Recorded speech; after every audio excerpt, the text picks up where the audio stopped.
Step off the trail. Go on. Just a foot or two into the green. You think you're still in the world you know. You're not. The borders here aren't marked by fences. They're marked by the air.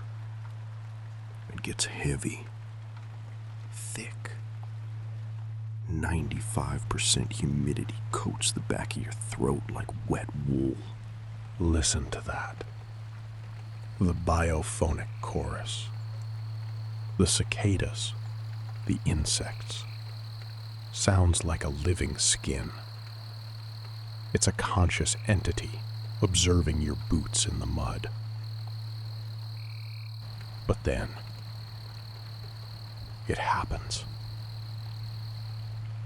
The silence hits like a physical blow. The insect line goes flat.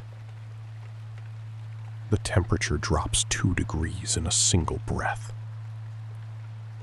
And then a scent arrives. Bunga malur. Jasmine. Sweet and entirely wrong in the wild dark. You're standing on the twilight line now. The jungle is looking right at you. They call them the Orang Bunian. Hidden people. The whistling people. In some places, they're the people of the mist. Don't think of claws or monsters. Picture a court, elders, rules, beautiful travelers draped in traditional long coats who never get their hems dirty in the mud.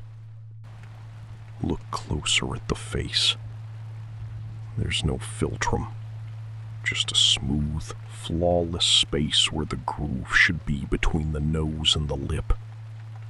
Not all tales say that, but some do. A flawless mask. They don't break bones. They rearrange you, using your own senses as the trap. Think of Mohammad Ashraf Hassan, 2019, running the Gopeng Trail in Perak. An ultra trail runner, highly fit. One moment he's on the dirt track, moving under the steep limestone cliffs of Bukit Batu Putih. The next, he's gone. A single water bottle left behind by the path. Searchers, dogs, thermal imaging drones looking through the leaves. Nothing. But the Bomos, the old shamans who know the parallel tracks, they went deeper.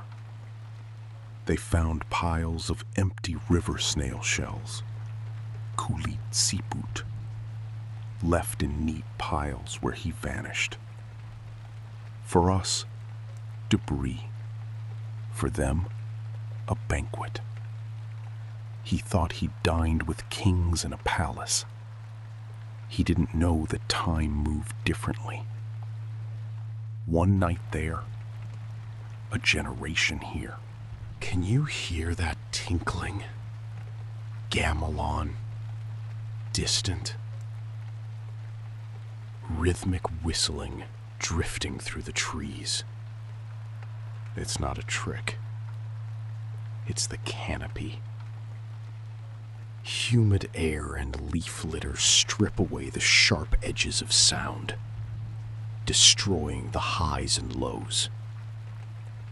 But the forest opens a small, cool window. The exact space human speech occupies. Random noises get shaped, and your hungry, exhausted brain turns them into a voice you know. Your mother, your friend, your companion who is supposed to be 50 yards behind you on the trail. It will call your name. It will sound close, but the trees bend the sound until you no longer trust where it's coming from.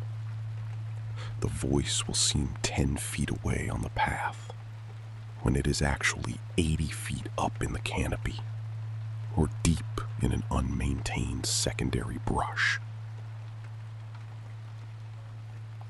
Jangan menyahut.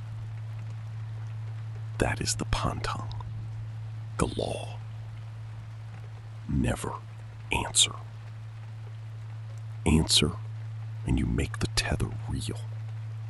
You acknowledge the connection, and you step off the trail into a pocket of the forest that modern search rescue can never map. The jungle is an acoustic palimpsest. Layers of other people's footsteps, voices, lives inscribed into the silence. If you must go into the deep green, respect the pantang. State your intent aloud at the trailhead. Ask for safe passage. Wear muted, natural colors. Never wear the bright colors of human arrogance. Never whistle at night. Never sleep with your head pointed toward the tent doorway, leaving your soul exposed to their highways. And if the silence falls, if jasmine fills the tent with no wind, stop. Lower your voice. Apologize for stepping into their place. But above all else, if the leaves call your name, keep your mouth shut. It isn't your friend looking for you. It's the mist remembering you.